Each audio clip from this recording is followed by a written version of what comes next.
Agradecer a Fiotec, a Confis, por esse convite de dar essa palestra, expor um pouco do nosso trabalho para uma plateia tão qualificada, tão numerosa, e fico muito feliz de saber que as informações que eu vou passar aqui vão viajar para o Brasil todo com vocês. Eu sou procurador do trabalho, sou membro do Ministério Público do Trabalho, sou procurador-chefe substituto da Procuradoria aqui do Rio de Janeiro e atuo também no Núcleo de Promoção à Igualdade da Procuradoria. O Ministério Público é definido na Constituição Federal como sendo uma instituição essencial à justiça, que tem por função a defesa da ordem jurídica, do regime democrático e dos interesses individuais indisponíveis. É uma instituição fundamental à justiça, mas isso não significa que faça parte do Poder Judiciário. O Ministério Público é uma instituição à parte, também não faz parte do Poder Executivo, nem do Poder Legislativo. É independente. A independência é tanto da instituição como de cada um dos procuradores. E dentro da nossa atribuição de defender a Constituição, as leis, o regime democrático, nós precisamos dessa independência para poder atuar. Na verdade, o Ministério Público ele defende a sociedade, ele não defende os interesses de uma determinada pessoa, de uma determinada empresa ou de um determinado órgão público. São os interesses da sociedade, da coletividade que nós defendemos. Embora sendo uma única instituição, o Ministério Público ele é dividido em ramos. Nós temos o Ministério Público dos Estados e o Ministério Público da União. O Ministério Público da União é dividido em 4 ramos, entre eles o Ministério Público do Trabalho. Os demais são o Ministério Público Federal, o Ministério Público Militar e o Ministério Público do Distrito Federal e dos Territórios. Ao Ministério Público do Trabalho incumbe a defesa da sociedade quanto aos interesses dos trabalhadores. Então, nós exercemos as nossas funções administrativamente com as nossas investigações e no âmbito da Justiça do Trabalho. Temos uma função tradicional, que é de emitir pareceres em processos que estão para ser julgados nos tribunais. E temos também uma função que é relativamente nova, que começou a partir da Constituição de 88 e que vem crescendo muito, que é de investigar denúncias de lesões à coletividade e, se for o caso, levá-las ao judiciário quando não for possível adequar a conduta. Então, nós atuamos por denúncia, quando alguém nos traz a informação de que houve alguma lesão à coletividade, ou então de ofício, quando um procurador identifica que existe um problema e instaura uma investigação. Também a atuação por ofício pode acontecer quando há um projeto nacional que nós pretendemos levar a cabo. Seria, no caso aqui específico, a igualdade das pessoas com deficiência. Nós temos 8 áreas prioritárias, dentro dessas 8 áreas temos projetos, e especificamente temos o projeto de incluir as pessoas com deficiência no mercado de trabalho. A normatização sobre as pessoas com deficiência é enorme. Temos normas internacionais, a Constituição e as leis internas do país e os decretos também. A Constituição, em primeiro lugar, ela veda qualquer tipo de discriminação. Isso atinge também as condições de trabalho. Um dos objetivos da República é erradicar a pobreza e a marginalização e reduzir as desigualdades sociais, além de promover o bem de todos, sem preconceitos de origem, raça, sexo, cor, idade ou quaisquer formas de discriminação. Nós atuamos em qualquer tipo de discriminação, porque é proibido discriminar qualquer pessoa por motivo de origem, por motivo de sexo, por motivo de idade, por motivo de orientação sexual, por ter alguma doença, por ser portador do HIV, por ser dirigente sindical, por ter adquirido alguma doença no trabalho e, por isso, estar se licenciando, apresentando atestados, por reclamar na Justiça do Trabalho. Todos esses casos surgem para nós no nosso dia a dia e fazem parte da nossa investigação.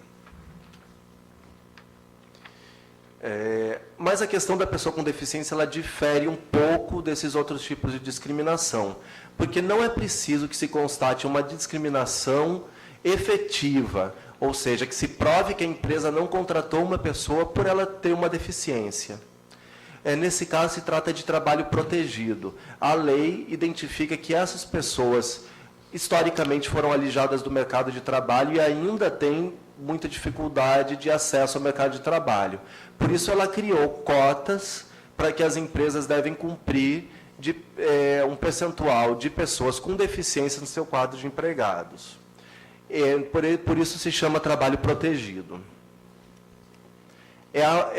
O que nos Estados Unidos foi chamado de ação afirmativa. Não é a proibição de discriminar, e sim a obrigação de incluir nas empresas. Esse é o significado das cotas. Elas existem tanto na administração pública quanto na privada. Na administração pública, um percentual de até 20% das vagas que devem ser incluídas nos concursos públicos. A gente não está trabalhando contra uma discriminação, seria a favor da inclusão. É o chamado princípio da isonomia, que significa que todos são iguais perante a lei, sem distinção de qualquer natureza. É uma igualdade que ela não pode ser vista simplesmente como direitos iguais para todos. Na verdade, os direitos, eles são dosados na medida das necessidades de cada um. Então, o direito visa igualar o que, por algum motivo, ou humano, ou natural, seja desigual. Essas desigualdades podem ser, quando eu falo de desigualdades naturais, seriam a própria deficiência, e as desigualdades humanas são inúmeras. São barreiras arquitetônicas, dificuldade de acesso aos locais, dificuldades criadas pela tecnologia, que a tecnologia pode solucionar, e o próprio preconceito, que é a mais difícil de reverter. Não são privilégios. A Convenção Internacional do Trabalho, a Organização Internacional do Trabalho, ela tem uma convenção, número 159, que diz que as medidas destinadas a igualar os direitos com das pessoas com deficiência, elas não são consideradas discriminatórias em relação ao restante da população. No plano internacional, a questão das pessoas com deficiência vem sendo tratada desde a Declaração Universal dos Direitos do Homem, que é de 1948. Naquela época, com a quantidade de mutilados que surgiram com a Segunda Guerra Mundial, as pessoas começaram a ver que tinham que fazer alguma coisa para restituir os direitos dessas pessoas. Então, com a Convenção, Declaração Universal dos Direitos dos Homens, ela foi consagrado pela primeira vez o princípio da igualdade e a proibição de todas as formas de discriminação. O direito internacional foi evoluindo até que, em 2006, surgiu a Convenção sobre os Direitos da Pessoa com Deficiência. Essa norma foi a primeira norma que o Congresso Nacional considerou como uma emenda constitucional. Pela primeira vez, uma norma internacional foi ratificada pelo Congresso e teve o status de emenda constitucional no Brasil. Ela tem 50 artigos. Entre esses 50 artigos, ela consagra a igualdade de condições e oportunidades para todas as pessoas, liberdade de escolha e acessibilidade. ela introduz também na nossa legislação um conceito mais amplo de pessoa com deficiência, que seria todas as que têm um impedimento de natureza física, intelectual ou sensorial, que, em integração com diversas barreiras, podem obstruir a participação da pessoa na sociedade. Então, basta que ela tenha a limitação que, com barreiras criadas, naturais ou humanas, dificultem a sua integração na sociedade. Só um pouquinho.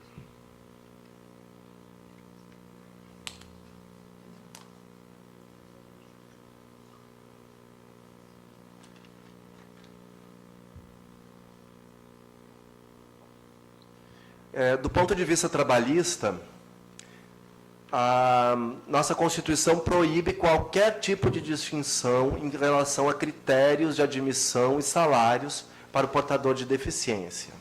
E a lei estabelece as cotas, que são tanto para pessoas com deficiência, como para pessoas reabilitadas, qualificadas pela Previdência Social. Essas cotas são no percentual de 2% para as empresas que têm de 101 a 200 empregados, de 3% para 201 a 500 empregados, de 4% quando são 501 a 1.000 empregados, e de 5% com mais de 1.001 ou mais empregados. E esses percentuais eles são calculados sobre o total de empregados da empresa, ou seja, não se considera cada filial isoladamente, sim o número total de empregados. Além disso, a empresa não pode dispensar a pessoa com deficiência ou reabilitada sem contratar antes uma outra pessoa nessas mesmas condições. Mas a gente sabe que não é só isso, não é só colocar na lei e pronto. O mais importante mesmo é conscientizar as pessoas. No nosso trabalho, a gente vem há quase 2 décadas já trabalhando com isso, não eu especificamente, mas o Ministério Público do Trabalho, e durante todo esse processo se vem tentando conscientizar toda a sociedade, começando pelas próprias pessoas com deficiência. É muito comum ouvir na empresa, as pessoas não querem trabalhar. Realmente é preciso que haja uma conscientização de que as pessoas com deficiência, elas têm que estar no mercado de trabalho, elas não podem ficar em casa recebendo o benefício de prestação continuada da assistência social e se conformando com isso. Porque isso alija a pessoa da sociedade. É entrando no processo produtivo, é entrando nas empresas, que elas vão ser vistas e vão se tornar cada vez mais uma coisa natural dentro da sociedade. Pessoas que fazem parte, que são iguais a todos. Porque é sendo visto, sendo conhecido, que se é aceito pela sociedade.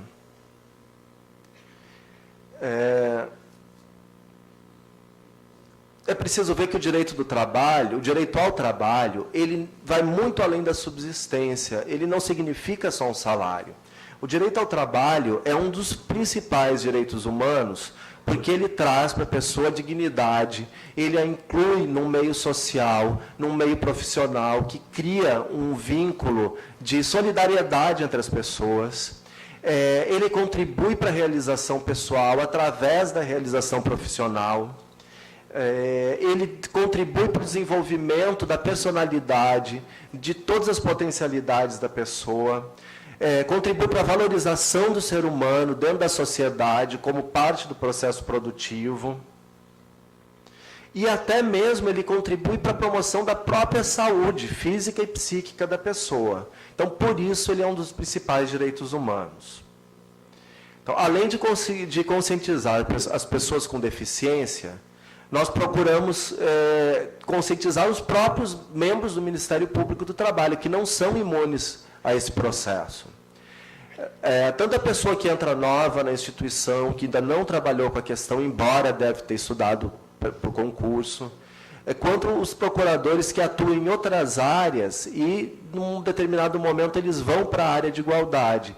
Nós precisamos aprender, em primeiro lugar, a entender as dificuldades pelas quais as pessoas com deficiência passam e as dificuldades que as empresas também vão encontrar. Então, um processo de conscientização do próprio membro do Ministério Público. E o que mais importante para nós é conscientizar os empregadores, as empresas. É preciso mostrar para as empresas que as pessoas com deficiência, elas não estão lá só como um número para cumprir uma cota. Elas são pessoas produtivas. Elas são seres humanos com todas as capacidades de qualquer pessoa e que só precisam de determinados apoios para poder exercer o seu trabalho, para poder chegar ao seu local de trabalho. Então, elas têm imensa capacidade produtiva, são pessoas dedicadas, são pessoas concentradas, e a prática tem mostrado que elas são fiéis à empresa, porque elas se sentem extremamente gratas por ter uma oportunidade que muitas vezes já foi negada antes. Então, o que os empregadores precisam fazer é mirar na inclusão, saber que eles não estão integrando as pessoas, que integração é uma expressão que já se encontra ultrapassada hoje em dia. Integração significa adaptar o ser humano ao meio, integrá-lo ao meio. Na verdade, é o contrário, é incluir. É o meio que tem que se adaptar à pessoa. Então, a pessoa tem que chegar, ela tem que poder ter acesso ao local de trabalho, ela tem que poder ter as ferramentas necessárias e os apoios necessários para poder trabalhar.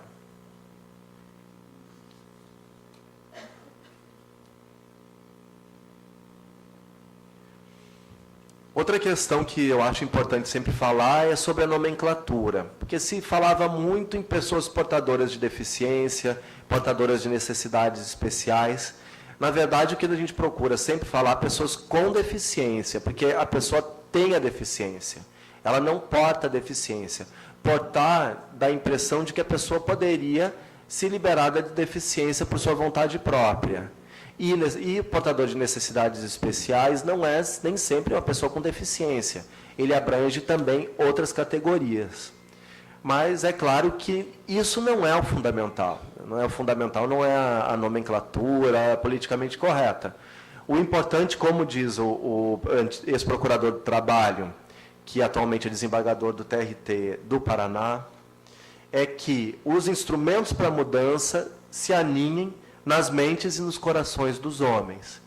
E, nesse sentido, transbordem a questão do vernáculo, né, de como falar. Então, para o sucesso do nosso trabalho, nós sempre procuramos firmar parcerias. A parceria fundamental que nós sempre temos é o Ministério do Trabalho e Emprego, que atua também na questão da inclusão da pessoa com deficiência, fazendo as fiscalizações, e eles também concedem prazos e podem autuar as empresas. Nós procuramos ter uma integração com eles para que não haja uma atuação repetida ou, às vezes, conflitante, porque certas vezes eles podem dar um prazo menor do que o nosso, ou então eles têm alguns conceitos que eles encaram de forma diferente do Ministério Público do Trabalho. A gente necessita também sempre da atuação das entidades de e para pessoas com deficiências. Não é papel só do poder público incluir as pessoas com deficiência. Isso é papel de toda a sociedade, de todos os indivíduos. E as entidades, elas organizam os indivíduos para que possam atuar e incluir as pessoas com deficiência. Essas entidades, elas têm uma ampla gama de atuação. E o mais importante para nós são os cursos que elas realizam de qualificação, que podem realizar, inclusive, a pedido de empresas que precisem, mediante convênios, e do fato deles conhecerem as pessoas e de terem o cadastro das pessoas. Então, quando uma determinada empresa precisa, ela pode recorrer tanto para as entidades, tanto para realizar os cursos, como para identificar as pessoas que podem trabalhar nos seus quadros.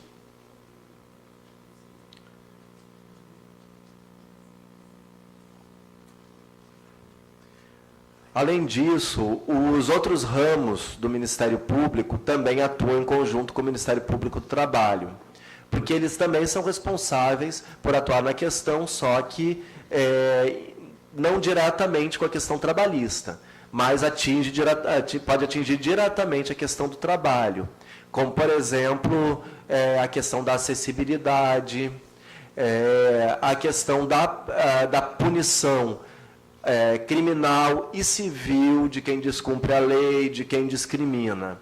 Então, de abrir uma representação em determinada empresa, é feita uma autuação do processo na forma de uma representação,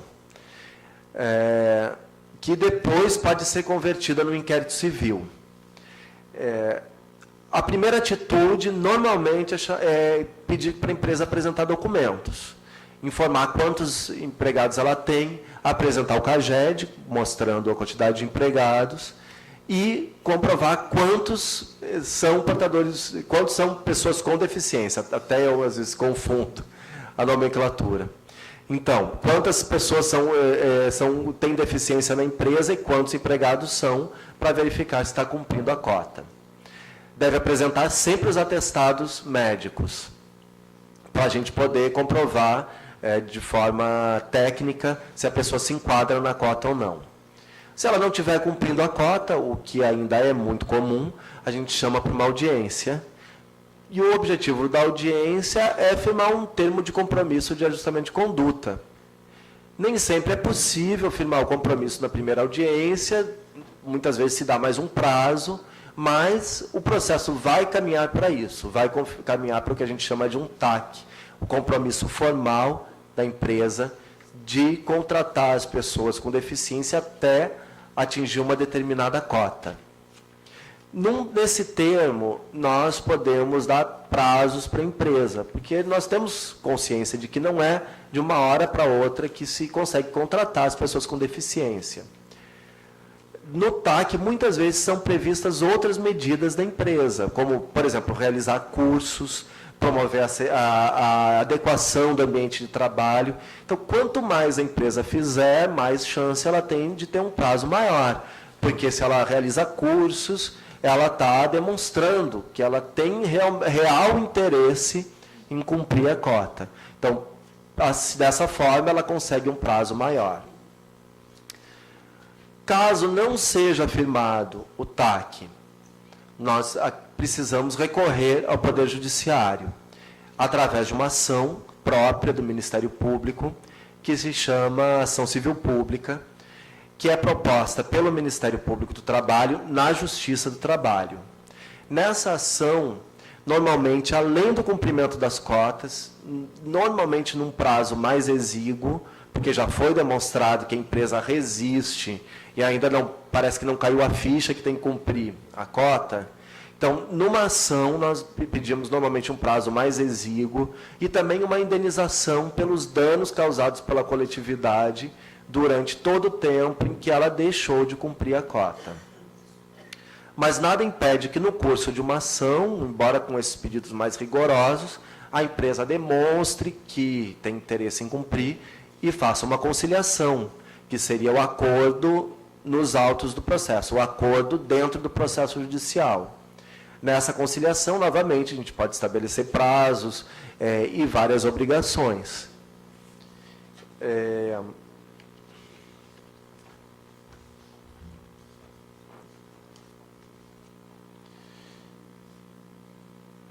Sempre que se faz um TAC, ou se faz uma... Já estou terminando. Sempre que se faz um TAC ou se faz uma conciliação, nós estabelecemos, além dessas outras obrigações, também o acompanhamento periódico do Ministério Público, porque a gente sempre quer evitar que, ao final do prazo, a empresa não tenha conseguido cumprir ainda.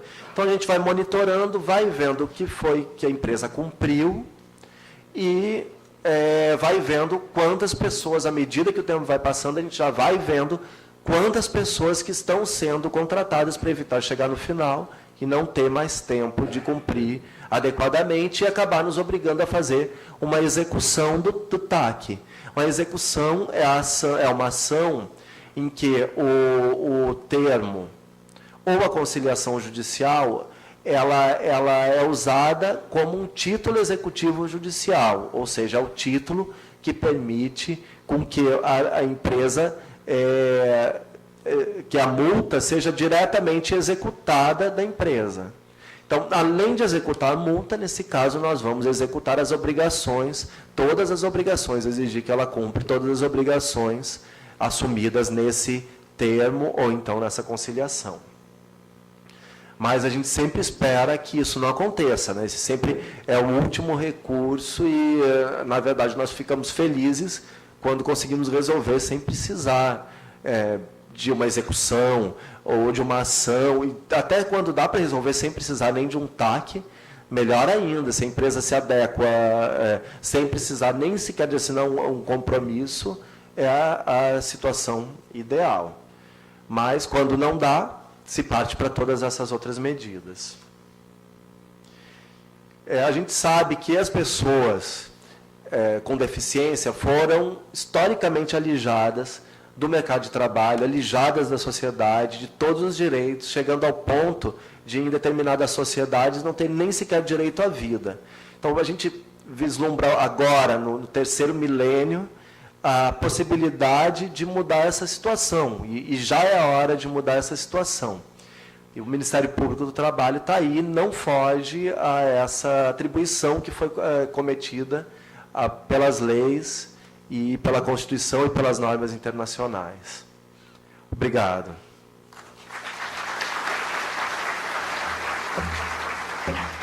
Passaremos agora ao prazo determinado para os questionamentos. 5 minutos.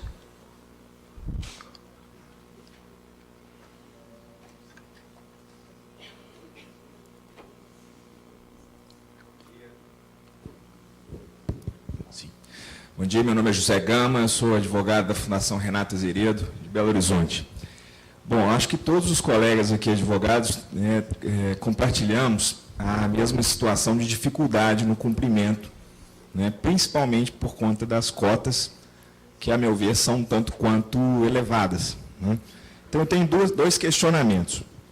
O primeiro, se há alguma atuação do Ministério Público do Trabalho no sentido da revisão disso, que seria até objeto de projeto de lei, ou enfim, alguma iniciativa em curso, seja de pesquisar se há uma adequação dessas cotas hoje com o mercado, porque já passou-se um certo tempo também de que essa lei está em vigor.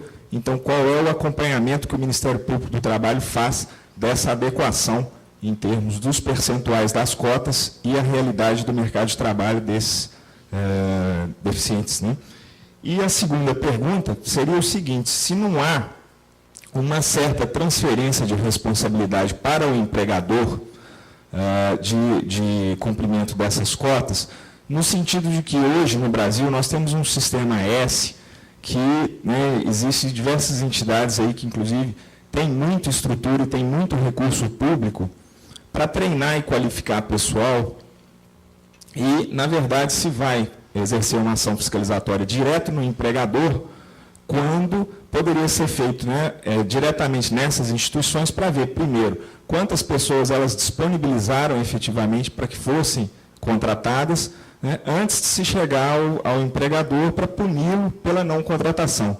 Hoje o que a gente vê é uma dificuldade muito grande em determinados setores, principalmente, porque você não encontra.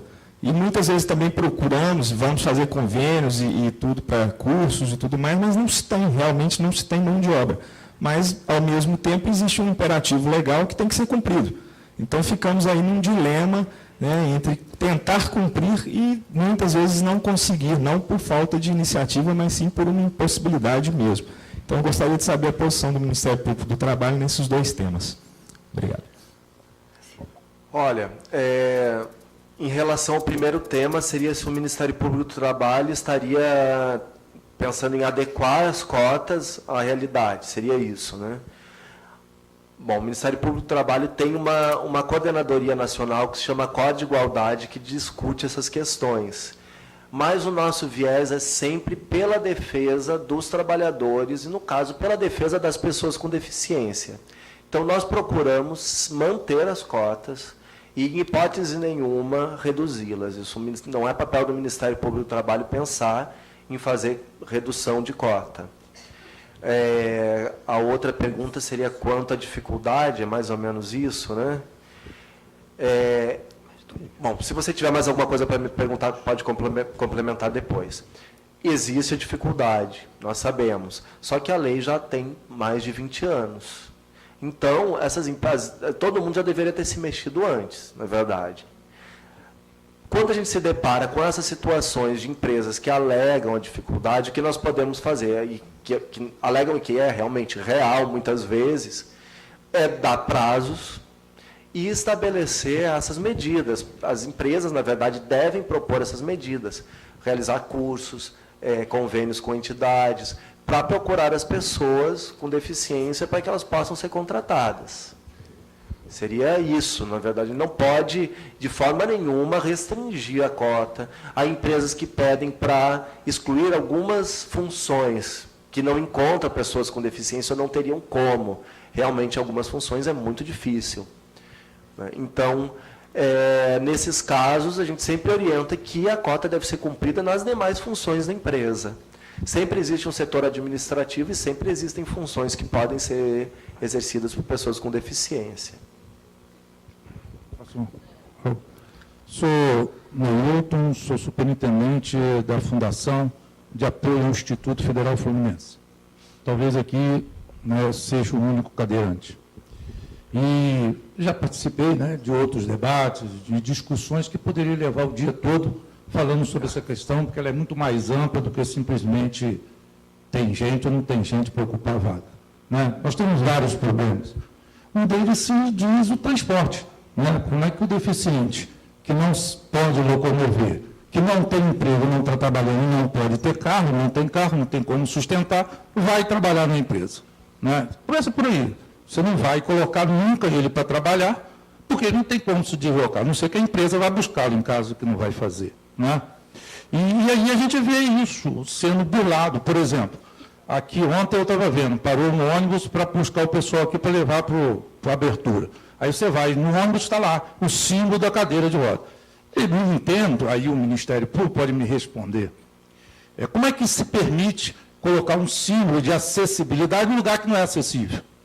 Quer dizer, isso é uma questão cultural, eles estão burlando a lei. Quer dizer, para todos os efeitos, os ônibus têm que ser acessíveis, então bota lá o símbolo e entende-se acessibilidade para quem quiser. Só que aquele símbolo é acessibilidade de cadeira de roda, não é de pessoas idosas, embora eu esteja nos dois. Né? Então, eu poderia estar optando. O símbolo de idoso é uma bengala, é o camarada lá apoiando uma bengala e não uma cadeira de roda. Então, eles deveriam substituir aquele símbolo de cadeira de roda por um símbolo de idoso, que aí sim, eles botaram um degrauzinho para facilitar o idoso a subir. E não cadeira, porque tem menos de 50 centímetros a porta, seria impossível subir de cadeira. Então, quer dizer, é uma questão, né, muito séria isso. E aí a gente vai se deparando com esse tipo de problema todo, isso é questão cultural, né?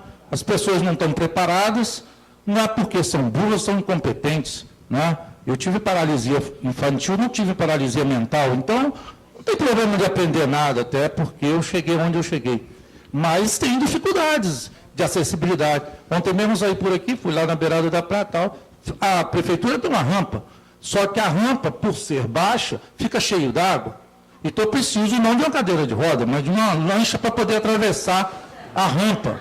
Quer dizer, as coisas são complexas realmente, entendeu? E aí está acontecendo para tudo quanto é lugar. Eu, quando entrei a primeira vez no Banco Central, aqui do Rio, eles ficaram espantados, porque o elevador você tem que subir 4 degraus para chegar no elevador. Eu falei, como é que eu vou? É difícil e tal. Eu falei, por que vocês não fazem a rampa? Aí eu entrei na ouvidoria, fiz a pergunta e me responderam, porque está sem verba. O Banco Central não tinha verba para fazer a rampa. E eles exigem que os bancos façam rampas. Não tinha ninguém nem para ajudar. Não. Isso eu não quero ajuda, eu quero acessibilidade. Você percebe? Sim, que é o direito mesmo. Você não se locomove sozinho? Por que eu não me locomovo sozinho? Porque tem escada. Claro. Entendeu? Agora, se eu tiver dificuldade, eu vou pedir ajuda. Mas, em primeiro lugar, eu tenho que usar os meus recursos e não o recurso dos outros. O seu direito é esse. É o meu direito. É o que está se discutindo. Enquanto, né, dentro do trabalho, o que a gente está observando? Outra coisa que está acontecendo, e talvez o Ministério Público não esteja vendo. É o seguinte, se eu tenho que ocupar as cotas, eu ocupo com aquele menos deficiente que vai me dar menos custo de adaptação. Então, você tem um dedo cortado, é considerado deficiente, então eu botei na cota. Se você é deficiente visual, vai me dar menos adaptação, que basta um colega te levar para o banheiro. Não é? Então, quer dizer, o cadeirante é o último caso, porque a porta tem que ser com 70, o vaso tem que ser mais alto, tem que ter uma placa de apoio. Você percebe? Então, aonde está a legislação amparando realmente quem precisa? Porque o surdo, não, o deficiente auditivo, ele vai colocar lá numa função, não tem adaptação. O visual não tem adaptação. Agora, o cadeirante não, ele precisa de uma rampa, ele não pode ter escada, o elevador tem que ser não sei o que, etc. Então, eles fazem o seguinte, diz a cota que eu tenho que ter número de deficientes. Agora, o que é deficiente? Isso tem na lei, né? No decreto que regulamenta, é uma questão bem técnica que acho que não seria o caso de discutir aqui, até porque é muito técnico. Eu teria até que ter que ter o decreto aqui para poder lhe dizer de forma mais completa isso. Lá na Procuradoria, os nossos médicos analisam os atestados médicos e verificam tecnicamente dentro dos critérios médicos. Mas além disso, você tem que colocar portador de necessidades especiais. O camarada que anda com a bengala é necessidades especiais. Eu não tenho que fazer adaptação do banheiro para ele, eu não tenho que fazer, entendeu? Não, mas aí não é, não. Aí necessidades especiais é outra coisa. Como eu disse, é outra categoria mais ampla. É de cadeirante? Sim, quem usa bengala não é considerado deficiente. Pode ser, depende do grau de deficiência da pessoa. Mas é. Então... Não vem especificando o que é cadeirante. E a maior dificuldade não necessariamente cadeirante. Isso não diz. Exato. Realmente não tem nenhuma categoria, digamos, que teria algum benefício. Eu, na verdade, sempre achei que a deficiência mental seria a mais difícil. E é o que a gente realmente vê menos nas empresas. Até menos do que cadeirantes. Engraçado, o senhor me trouxe uma novidade. Eu achava que cadeirantes eram mais fácil, até porque não tem nenhuma deficiência sensorial, pode trabalhar muito bem num escritório, tem várias atividades que pode fazer. Eu acho que seria até mais fácil a adaptação. Mas eu acho que também não é tanto assim ver quem é que Sim, teria o cadeirante, na verdade, ele precisa de uma adaptação em relação a espaço. Né? Portas maiores, corredores maiores, e isso é custo porque é obra. Né? Mas então cada um tem as suas dificuldades. Realmente, a nossa sociedade precisa, como eu disse, mudar. A gente não pode mais ter esse tipo de coisa, não pode mais ter ônibus que a pessoa não pode entrar em cadeira de rodas. Não pode mais ter falta de rampa. Nós, do Ministério Público, também temos que fazer a nossa meia-culpa, porque nós temos prédios antigos que não foram pensados para isso. E agora o nosso Conselho Nacional do Ministério Público, esse ano, editou uma resolução determinando que todas as unidades do Ministério Público no Brasil têm que se adequar, têm que ser inclusivas e têm que ter suas instalações adaptadas para qualquer tipo de deficiência. Então, nós estamos construindo um prédio novo aqui que é todo adaptado, mas o nosso prédio antigo não é 100% adaptado ainda. Até porque é difícil. Se as empresas têm dificuldade, o poder público também tem. Mas a gente está sempre avançando, não fica parado, está sempre tentando atingir uma situação ideal. Mas eu respondi essa pergunta? Realmente. Bem, só para organizarmos aqui os nossos trabalhos, nós temos mais 3 inscrições. Vamos encerrar com essas 3 inscrições, porque a gente já está com prazo, o nosso tempo bastante apertado. E eu pediria, por gentileza, que as exposições e os questionamentos fossem um pouquinho mais breves, por favor. Doutor, Roberto Saldanha quem fala, eu sou assessor jurídico da Fundação Médica do Rio Grande do Sul. Eu fiquei, de certo modo, preocupado aí com a sua fala, que o senhor referiu que a lei tem 20 anos, né, e que as empresas deveriam já considerar esse tempo para se adaptar. Na verdade, eu penso que a lei ela tem que também andar no tempo e se atualizar. Por quê? porque uma das atuações do Ministério do Trabalho é também assegurar as condições, as melhorias das condições de trabalho. A melhoria das condições de trabalho, entendo que havendo um esforço, e que a gente sabe que o Ministério Público atua nesse sentido, resulta numa diminuição de acidentes do trabalho e numa diminuição de número também de pessoas portadoras de algum tipo de deficiência.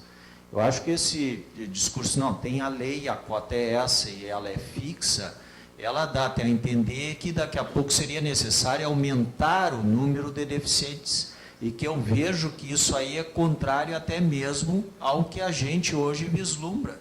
Os avanços da medicina, os avanços da saúde, nos mostram o quê? Tem campanhas públicas de vacinação contra a poliomielite, paralisia, né? Existem uma série de recursos hoje. Eu sou pai, as minhas crianças todas ao nascer fizeram o teste do pezinho, teste da orelhinha, teste disso, teste daquilo, ou seja, hoje existem muitos meios preventivos dessas deficiências. Então, eu acredito que a tendência é diminuir o número de pessoas que venham a ter algum tipo de deficiência pelos avanços que hoje nos é oportunizado e que no passado nós não tínhamos. Então, considerando todas essas situações, né, é que eu vejo que essa lei ela mereceria, sim, uma atualização. E o que foi colocado ainda há pouco, o Estado, na verdade, ele transfere para o particular a sua obrigação. Diz, não, a cota é essa, vocês têm que se adaptar e tal, e não vê a sua parte, né? Principalmente na questão de fiscalizar maior e a acessibilidade, né? Os próprios órgãos públicos, as instalações, enfim. Então, é uma crítica que eu faço, né? E gostaria que o senhor se manifestasse a respeito. Eu não sou tão otimista assim, não. Eu sei que a sociedade luta para que as pessoas não tenham deficiências, para que as crianças nasçam sem qualquer tipo de deficiência, os avanços da medicina, mas, por outro lado, a vida moderna também cria muitas pessoas mutiladas em acidentes, muitos acidentes de trânsito, muitos transtornos mentais, e atualmente os transtornos mentais também caminham para ser incluídos como deficiência, porque até pelo conceito mais amplo da Declaração dos Direitos das Pessoas com Deficiência. Então, eu, infelizmente, nesse ponto, não sou tão otimista, e as pessoas com deficiência são uma parcela muito grande da população. Eu não tenho a estatística aqui em mãos, mas até vi outro dia, coisa de quase 20%. Então, não acho que haja menos pessoas com deficiências, não. Inclusive, há muito mais do que as cotas. E a outra parte da pergunta era se os órgãos públicos estão fazendo sua parte. Olha, há quem faça e há quem não faça. Mas o Ministério Público está sempre em cima, e não só o Ministério Público do Trabalho, como o Ministério Público do Estado e o Ministério Público Federal também, que tem a atribuição de fiscalizar os entes públicos para que eles cumpram as suas obrigações contra as pessoas com deficiência. Acho que teria mais... É isso? Próximo. Meu nome é Marcelo Vera, sou diretor da FAPEX da Bahia. Nós lá na Bahia nós fizemos na Fundação um programa que é relativamente pioneiro, que é exatamente a inserção do louco no mercado de trabalho. Ou seja, nós vamos, pacientes que vieram do hospital psiquiátrico e que trabalham lá. E a maior dificuldade que a gente tem é exatamente com o próprio Ministério do Trabalho, quer dizer, da Secretaria, é porque se considera sempre o deficiente. Ou seja, o retardo mental ele é aceito, né? A gente aceita retardos, mas quando se trata realmente de uma esquizofrenia, de uma paranoia, nós temos muita dificuldade em conseguir, inclusive, o ASO, às vezes. Isso para o Ministério do Trabalho. Do Trabalho, perdão. Sim. Então, a gente tem tido, eu queria saber se existe alguma matéria sobre isso mais recente, ou onde a gente possa se apoiar. A gente vem conseguindo. Esse é um ponto. A outra pergunta, muito rápida, nós trabalhamos com fundações onde há uma quantidade enorme de trabalhos que são relativamente temporários. E, às vezes, essa política de empregar deficientes assim funciona um pouco como o sol para Ícaro, quer dizer, a gente promete a eles, eles se inscrevem, eles entram e vão ser demitidos logo depois. Até que ponto a gente está praticando uma verdadeira inserção, quando a gente tem muitos projetos, né, que são incluídos como cotas, né, porque isso faz um volume enorme, e na hora que a gente depois vai demitir, a gente faz um desserviço a essa pessoa, né, porque ele vai entrar e vai sair no número de cotas, às vezes. Né. As fundações trabalham, às vezes, com muita dilatação de contratos, né, de contratações. Momentos com muitos contratos, com menos. Como eu falei, a nova Convenção sobre os Direitos das Pessoas com Deficiência, que tem status de emenda constitucional, ela amplia o conceito. Então, é polêmico ainda, mas existem muitas pessoas que estão defendendo que as pessoas com transtornos mentais entrem nas cotas. Inclusive, eu tenho colegas aqui que estão trabalhando com isso. Se eu quiser entrar em contato comigo, posso passar meu e-mail aqui para quem precisar. Então, elas têm um trabalho, inclusive, com várias palestras. A Lisiane Chaves Mota e a Luciana Tosti Guadalupe, são duas colegas aqui, estão trabalhando com isso. E a outra questão era... Desculpa... Pois realmente, isso é a natureza de como funciona mesmo o trabalho de vocês, né? Eles vão ter que entrar nesse processo. E, felizmente, agora, o benefício de prestação continuada, uma vez que a pessoa comece a trabalhar e pare de trabalhar, ela volta a receber, né? Isso foi uma mudança recente, que antigamente não, uma vez que as pessoas tinham muito medo de trabalhar e depois perder o emprego e nunca mais ter direito ao benefício. Hoje em dia não, saiu do trabalho, pode dar de novo entrada no benefício. Ou então, o que eu sugeriria, tentar incluir a pessoa em outro projeto, porque ela vai continuar fazendo falta na cota da fundação. Então, terminou um projeto, tenta incluir em outro projeto, se der, né? Nós tínhamos 3 inscrições, infelizmente acabou o tempo para a inscrição, para fazer os questionamentos, para a gente poder avançar no programa. A Fiotec agradece imensamente ao doutor pela exposição. E vamos avançar para a próxima... Obrigado.